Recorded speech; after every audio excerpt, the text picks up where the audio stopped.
जे तपास झाला त्यावर काय आहे की हे जे इनिशियल केस जे हँडल करत होते, माझी माहितीप्रमाणे हेमंत करकरे साहेब, जे मला असं वाटतं की देशामध्ये सगळ्यात चांगला एक ऑफिसर जे होता, दुर्दैवाने त्यांची मृत्यू झाली, त्यांची हत्या करण्यात आली होती, त्यांनी हे सर्वप्रथम हे काढलं होतं.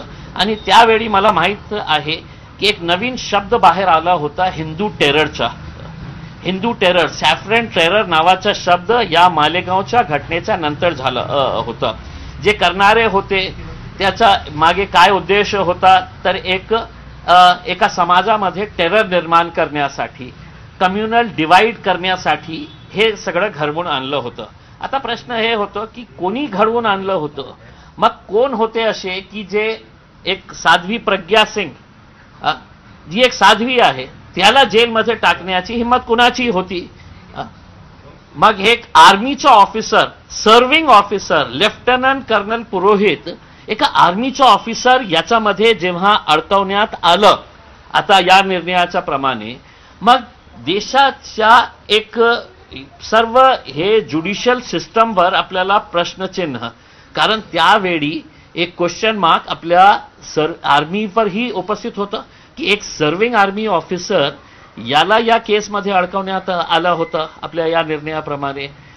जी साध्वी जी आहे, जी मतलब हिंदू समाजाची एका प्रकारे धर्मगुरू आहे, तिला याच्यामध्ये इन्व्हॉल्व करण्यात आलं होतं. आणि ती नंतर लोकसभेची ती सदस्य झाली. ती एक वेगळी गोष्ट की भारतीय जनता पार्टीने या केसचा कसा पॉलिटिकल ॲडव्हान्टेज घेण्याचा हे केलं होतं की भोपाळ सारखा एका राज्याच्या राजधानीमध्ये तिला तिकीट देऊन कशा प्रकारे निवडून आले. त्याचे क्वालिफिकेशन काय होती?